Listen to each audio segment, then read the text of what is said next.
ఈ మధ్య కాలంలోని మనం కొన్ని ఇన్సిడెంట్స్ చూస్తూ ఉన్నమాట. అప్పులు అంటే భర్త చనిపోయిన తర్వాత భార్య అప్పులు తీర్చడం కావచ్చు, లేకపోతే చుట్టుపక్కల వాళ్ళు హింసించడం ఇలాంటి పరిస్థితులు మనం చూసాం. అయితే నిన్న కుప్పంలో జరిగిన ఒక ఇన్సిడెంట్ దానికి సంబంధించిన వీడియో కూడా ఎంత వైరల్‌గా మారిందో మనం చూసాము. అయితే అప్పు ఇవ్వలేదని చెప్పి ఒక లేడీని చెట్టు కట్టేసి కొట్టేయడం అన్నది ఎంతవరకు కరెక్ట్? అసలు మనం ఎక్కడ పోతున్నాము? సొసైటీ ఎటు వెళ్తోంది? కొంచెం కూడా జాలి, కనికరం లేకుండా ఎందుకు ఈ విధంగా వ్యవహరిస్తున్నారు?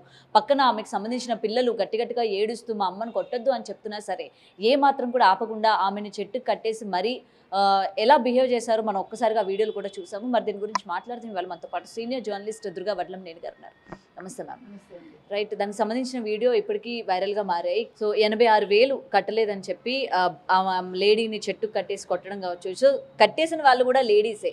పక్కన పిల్లలు ఏడుస్తున్నప్పటికీ కనీసం కనికరం లేకుండా ప్రవర్తించిన తీరుని మనం ఏ విధంగా చూడొచ్చంటారు? ముందు అసలు ఆ విధంగా చేయడాన్ని మనం తప్పుపడుతున్నామండి, ఖండిస్తున్నాం దాన్ని. పాపం ఆవిడ 86,000 ఆ భర్త అప్పు చేసి పారిపోయాడు. పారిపోతే ఆవిడ అప్పు తీరుస్తున్నారు. చిన్న చిన్న కూలి పనులు చేసుకుని ఆవిడ తీర్చాలండి. పిల్లాడిని పెంచుకోవాలి. సో వీళ్ళొచ్చి ఆ రకంగా కట్టేసి కొట్టడం అనేది చాలా అమానుషం. అంటే ఆడవాళ్ళు కూడా అందులో ఉన్నారు. మీరు చెప్పినట్టుగా 2, 3 ఆడవాళ్ళు, ఒకే ఒక మగాయన ఉన్నారు అక్కడ. కొడుతుంటే అది పోలీసులు ఈవెన్ స్థానికులు కూడా అడ్డుకున్నారు దాన్ని. అడ్డుకున్నా కూడా వాళ్ళు వినకపోతే పోలీసులకి చెప్పాక పోలీసులు వచ్చి వాళ్ళని అరెస్ట్ చేశారు. ఈ విషయం వైరల్ అయింది. వైరల్ అయితే వెంటనే వైసీపీ వాళ్ళు దీన్ని ఓ పెద్ద ఇష్యూ చేసేసి కుప్పంలో ఈ రకంగా జరిగింది, చంద్రబాబు నాయుడు ఏం చేస్తున్నారు, లోకేష్ ఏం చేస్తున్నారు అంటే చంద్రబాబు నాయుడు పరిపాలన చేస్తారా లేకపోతే ఇలాంటి పంచాయతీలు చేస్తారా చెప్పండి. అయినా ఇంట్లో జరిగే విషయానికి చంద్రబాబు నాయుడు గారిని ముడిపెట్టడం ఏంటండి? జగన్మోహన్ రెడ్డి ఏం చేశాడు ఇంతకాలం? ఇప్పుడు జగన్మోహన్ రెడ్డి, భారతీరెడ్డి మహిళలను, అమరావతి మహిళలను అంటే వాళ్ళు క్షమాపణ చెప్పారా ఇంతవరకు? అమరావతి మహిళలు వేశ్యలు అని ఒక కృష్ణన్ రాజన్ ఒక అనలిస్ట్ అంటే ఇంతవరకు దానికి సమాధానం చెప్పలేదు. మాకు సంబంధం లేదు అన్నట్టుగా నిమ్మకు నీరెత్తినట్టు ఉన్నారు. కానీ వెంటనే చంద్రబాబు నాయుడు గారు ఫోన్ చేశారు, ఆవిడని పరామర్శించారు, ఆవిడకి 5 లక్షలు వెంటనే శాంక్షన్ చేశారు, అందులో అప్పు తీర్చేసి ఆ పిల్లాడిని చదివించుకోమని చెప్పారు. ఇంతకంటే ఒక ప్రభుత్వం ఏం చేస్తుంది? కుప్పం ఆయన నియోజకవర్గం అయినంత మాత్రాన. ఇంకొకటండి, ఇటీవలి కాలంలో మీరు గమనించారంటే ప్రతి దానికి చంద్రబాబు నాయుడు ఏం చేస్తున్నారు, లోకేష్ ఏం చేస్తున్నారు, పవన్ కళ్యాణ్ ఏం చేస్తున్నారు? వాళ్ళు ఏం చేస్తారు? వాళ్ళ పనులు వాళ్ళు చేస్తున్నారు. రాష్ట్ర అభివృద్ధి కోసం వాళ్ళు పాటుపడుతున్నారు. అంతే తప్ప ప్రతిదానికి వాళ్ళని కాదు అడగాల్సింది. లోకల్గా ఉండే ఎమ్మెల్యేలను, లోకల్గా ఉండే అధికారులను మీరు అడగాలి, వాళ్ళని నిలదీయాలి. కానీ ప్రతిదానికి సీఎంని తీసుకొచ్చి మీరు ఇన్వాల్వ్ చేయటం బాలే. ముఖ్యంగా రోజా లాంటి వాళ్ళకి మరి 5 ఏళ్ళు ఆవిడ మంత్రిగా ఏం చేసిందండి? ఆవిడ నిద్రపోయింది. ఆవిడ చేసిన పని ఏంటి? ఆవిడకి అసలు ఆవిడ ఎందులో పని చేశారో సరిగా తెలియదు. 100 కోట్ల పైగా స్కామ్ చేసి ఈరోజు కూడా ఇంకా జగన్ గురించి భజన చేస్తూ నియోజకవర్గానికి వెళ్లకుండా ఉండే ఆవిడ, అసలు ఆవిడ నియోజకవర్గానికి వెళ్ళి ఆవిడ ఏమన్నా చేశారా? అక్కడ మహిళలను ఆవిడ ఉద్ధరించిందా? అది చెప్పమనండి. అక్కడ స్థానిక మహిళల్ని మున్సిపల్ ఆఫీస్ గేటు తాకనివ్వలేదు ఆవిడ. అందుకే మహిళలు ఏం చేశారు? నీ పని చెప్తావని చెప్పి నువ్వు అసలు ముందు ఓడించేశారు ఆవిడ. కాబట్టి ఇవాళ మనం వైసీపీ వాళ్ళ గొడవ పక్కన పెడితే మీరన్నట్టుగా ఒక మహిళగా ఆవిడకి ఇలా జరగడం చాలా అన్యాయం అండి.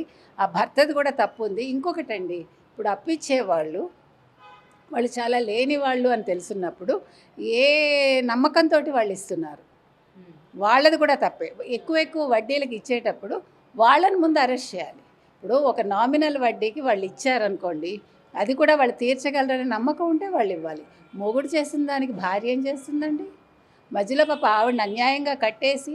కానీ ఓకే, ఇది ఏమైందంటే కొట్టడం తప్పు, కానీ ఈ ఇష్యూ ప్రభుత్వానికి చేరటం వల్ల ఆవిడ సమస్యకి వెంటనే ఒక పరిష్కారం మాత్రం దొరికింది.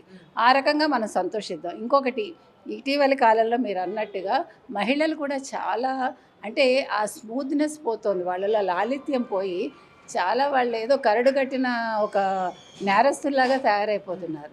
ఎందుకని మనకు తెలియదు. కాబట్టి ఈ విషయంలో మనం మహిళల్ని మనం ఒకటే చెప్తున్నాం, సున్నితంగా మీరు ఉండే మనుషులు మీరు ఆ రకంగా మారకండి. సాటి మనిషిని లేకపోతే సాటి మహిళని హింసించకండి దయచేసి.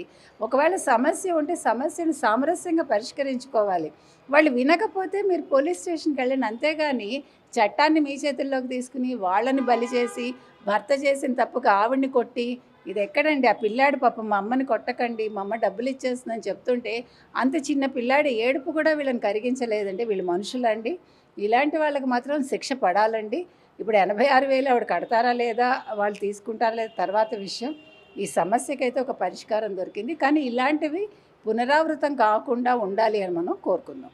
అండ్ ఇంకొకటి మేడం, భర్తలు కూడా తాగుడికి బానిసయ్యి పిల్లలు ఇద్దరం కాకపోతే ముగ్గురిని అనేసి ఒక భార్య మీద వదిలేసి రోడ్డు మీద అన్ని చేసిన అప్పులు కూడా తనే బాధ్యురాలుగా నించోబెట్టేస్తూ వెళ్ళిపోతున్నా. స్థానికులు కూడా అరే మేము భర్తకి ఇచ్చాం కదా, ఆ భార్యని మనం ఈ విధంగా హింసించడం కరెక్ట్ కాదు అని చెప్పి ఎవరు కూడా ఎందుకు ఆలోచించట్లేదు? మొత్తం కూడా ఆ మగవాడే వెళ్ళిపోతే ఇటు ఆడదానిపైన ఎందుకు ఈ ప్రభావం పడుతుంది?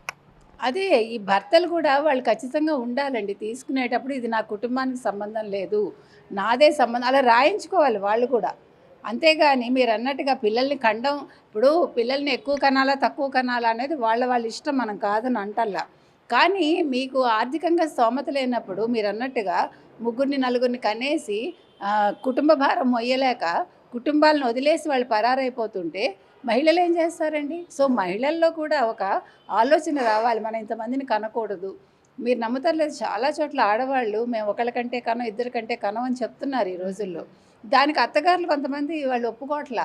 పిల్లలు లేకపోతే ఎట్లాగా?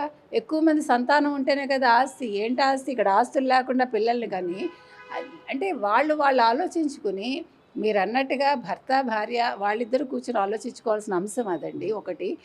రెండోది, భర్త అనేవాడు తనకి చేతకానప్పుడు అప్పులు చేయడం కాదు, అప్పులు చేస్తే అది నీ బాధ్యత అనుకోవాలి. ఇచ్చిన వాళ్ళు కూడా భర్తదే బాధ్యత, భార్యను మనం హింసించకూడదని ఒక ఆలోచన వాళ్ళలో రావాలండి. ఈ విషయానికి మరి ఏ రకంగా పరిష్కారం దొరుకుతుంది, దీనికి ఏదైనా ఉంటుందా అనేది కూడా ఆలోచించాలి మనం. Thank you ma'am.